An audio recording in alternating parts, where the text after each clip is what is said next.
Il est des trésors tapis dans l'ombre qui ne demandent qu'un peu de lumière pour briller. Au cœur des Pyrénées-Orientales, se niche Villefranche de Conflans, une cité fortifiée par Vauban. Mais les remparts ne sont pas la seule empreinte laissée par l'ingénieur du XVIIe siècle. La montagne cache une grotte millénaire, elle aussi fortifiée. Ce matin-là, elle accueille de nouveaux locataires un peu particuliers. Ça va, ça va? Oui. Ça va. On s'automotive en disant ça va. Allez, c'est reparti. Pour attirer les visiteurs, Philippe Lopez, le nouveau propriétaire de la grotte, a eu une idée insensée qui pourrait faire grand bruit dans la région.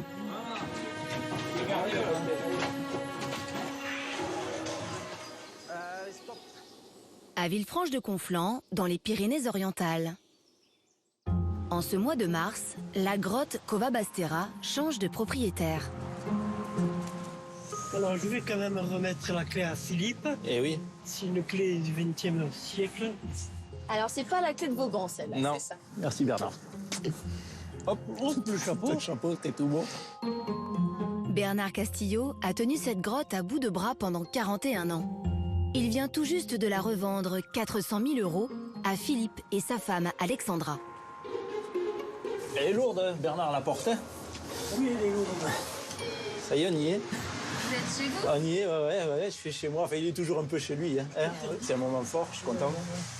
Le début d'une nouvelle aventure.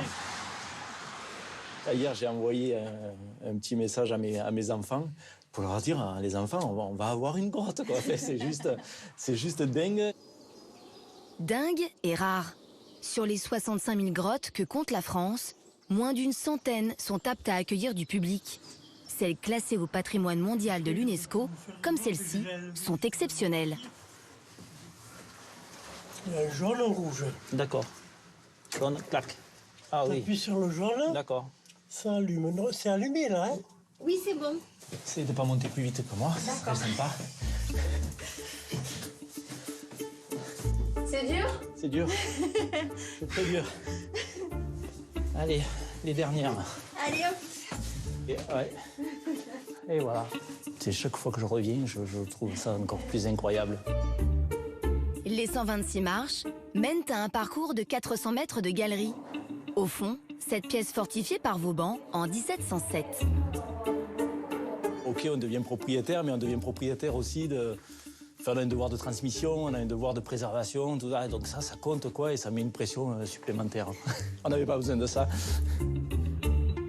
Jusqu'à présent, l'accès à la grotte était gratuit. Son entretien était financé par les dons des visiteurs. Philippe, lui, espère bien en faire un business à part entière.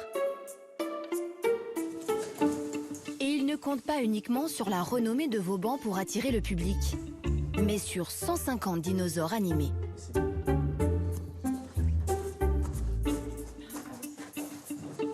Donc ici, on va arriver et il va y avoir l'effet waouh. L'effet waouh, c'est quoi? C'est un rhinocéros laineux, taille réelle, animatronique, qui va se faire attaquer par des smilodons. Les smilodons, c'est des gros tigres à dents de sabre. Donc je pense que cette scène d'entrée-là, elle va mettre tout le monde bien, on va dire, dans l'émotion. La Cova Bastera deviendrait ainsi la première grotte à thème de France. Non, les dinosaures ne vivaient pas dans les grottes, même les hommes préhistoriques ne vivaient pas dans les grottes. C'est un peu un prétexte. En fait, ici, on a des volumes juste extraordinaires. On a une vraie caverne, on va dire. Et l'idée, c'est d'utiliser ce site naturel pour mettre en valeur des scènes et raconter une vraie histoire sur l'évolution du temps.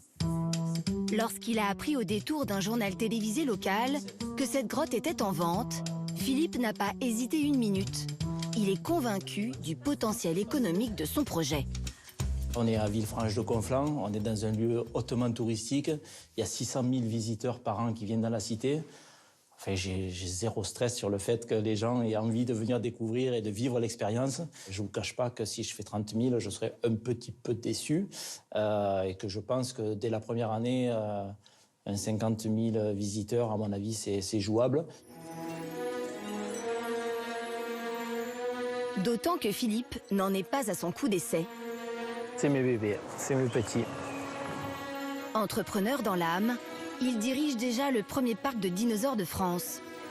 Il y a 4 ans, il achète sur un coup de tête une forêt fossilisée dans le Gard pour la transformer en parc d'attractions. À la recherche d'un thème vendeur, une découverte scientifique va le précipiter dans le Jurassique. On s'est rendu compte qu'il y avait eu des empreintes de dinosaures qui avaient été découvertes ici, juste à côté. On a fait refaire la scène aussi que représentent ces traces. Donc on a un platéosaurus qui se fait attaquer par des célophysis. Donc on voit c'est des petits gralators là, des petits méchants là qui viennent manger les gros en meute. Donc ils sont 2 ou 3. Et c'est vraiment parce qu'on avait un vrai site géologique ici qui parlait d'empreintes de dinosaures que je me suis dit qui est légitime. On y va, on parle de dinosaures. Et puis voilà, c'est vraiment ici, sur cette ère-là, que tout a démarré, quoi. En 4 ans, le Jurassic Park des Cévennes n'a cessé de s'enrichir. De nouvelles attractions, de nouveaux dinosaures animés, toujours plus grands. Les enfants ici, ils ont peur et ils partent en courant. Mais aussi un cinéma, un restaurant et une boutique. Résultat, les visiteurs sont de plus en plus nombreux. 80 000 par an en moyenne. Philippe espère reproduire ce succès dans sa grotte. La grotte, oui, c'est un projet complètement fou. Mais c'est une dinguerie. Mais en même temps, il n'y avait que lui pour faire ça. Il y avait que lui pour faire ça, et puis il n'y avait que nous pour le suivre aussi. Dans 3 semaines, Philippe devrait recevoir les premiers dinosaures destinés à sa grotte. Mais les choses ne vont pas se passer comme prévu. Le soleil est à peine levé, mais déjà l'agitation règne à Villefranche-de-Conflans. Ce conteneur arrive tout juste de Chine après 6 semaines de voyage. Et voici les futures vedettes de la grotte de Philippe. Doucement, doucement, doucement, doucement. C'est une mandibule, chef. Mais alors que les dinosaures devaient être livrés en pièces détachées, certains sont déjà sur leurs pattes. Vous démontez, mettez-moi tout en pièces. Ça va, Magali? Oui, impeccable. Tu t'en sors? Ça va. Bon, super. En fait, nous, on avait prévu qu'ils arrivent en morceaux, en fait, démontés. Et là, ça aurait été quand même un peu plus confortable pour se taper les 126 marches. Donc, non, c'est quelque chose qu'on maîtrise bien et qui est indolore pour l'animal.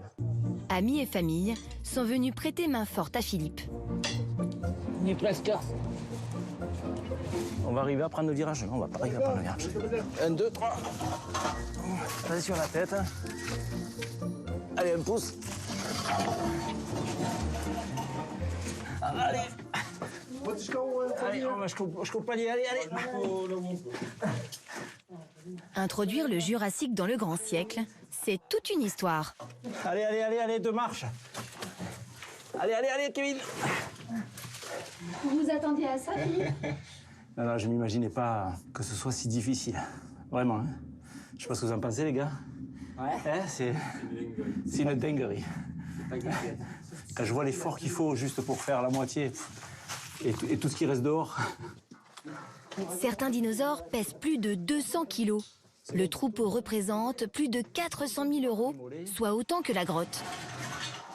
À droite. Il est pas mal, allez. Il a trouvé sa place.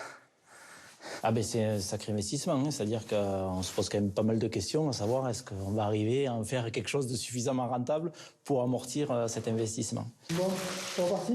Allez.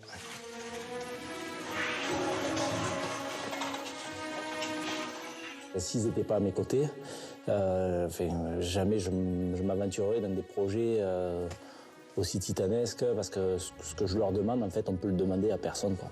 Sauf à la famille, en fait. Voilà, c'est un peu ça. Ils peuvent rien me refuser. Tyrannosaures et autres vélociraptors sont arrivés à destination. Mais la grotte est encore loin d'être prête à accueillir du public. Alors, qu'est-ce qui va se dévoiler à nous? Pour en faire un lieu touristique digne de ce nom, Philippe doit encore mettre en place la scénographie complète des lieux. La grotte fortifiée est enfin ouverte au public. Bonjour Naïma, ça va? On se fait un petit check? Allez. En forme? Bah oui, et toi? Bon. Bon, on va vite aller voir ça. Ouais. Philippe guide avec fierté sa femme Alexandra et son fils Cézanne. Tu aurais aimé te faire croquer par un smilodon? Imagine, dans ton jardin, il te part derrière, celui-là. Les bruits, j'ai l'impression qu'ils viennent de là. Ah oui, parce que le haut-parleur, il est derrière. Ça fait trop bien. Allez, on va voir la suite. Allez, go. Tanistrophéus qui se fait attaquer par 5 Gojirasaurus.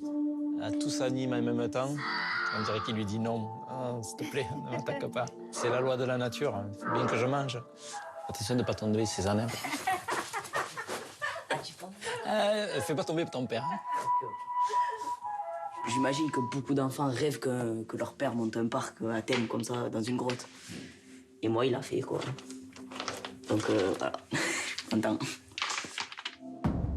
Les enfants sont en effet le premier public visé par Philippe. Et a priori, il a vu juste. Regarde, du gros. Oui, ils bougent tous. Ils sont à la recherche de nourriture.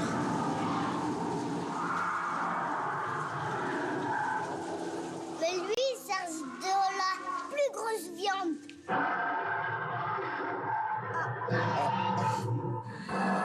On fait un voyage dans le temps avec les enfants. Lui, il a un petit peu peur quand même des automates qui bougent, mais ça leur fait une super sortie. Une sortie qui a un coût. 15 € pour les adultes et 12 € pour les enfants. Philippe espère rembourser son investissement en une année. Mais surtout, faire de sa grotte un incontournable touristique dans la région. Donc déjà, si on arrive à faire revenir le million de visiteurs sur les prochaines années, ce serait déjà bien. Et puis bien sûr, d'aller conquérir un nouveau public aussi, qui n'est pas forcément un public de grotte, mais un public de parc d'attractions. Et le défi, c'est ça, c'est de jouer un peu sur les deux tableaux. Les amoureux des grottes, ils viennent, ils en prennent plein les yeux, mais les amoureux de parcs d'attractions, ils en ont aussi pour leur argent ici, quoi. Combiner patrimoine et amusement, serait-ce la solution pour que les vieilles pierres continuent de briller ?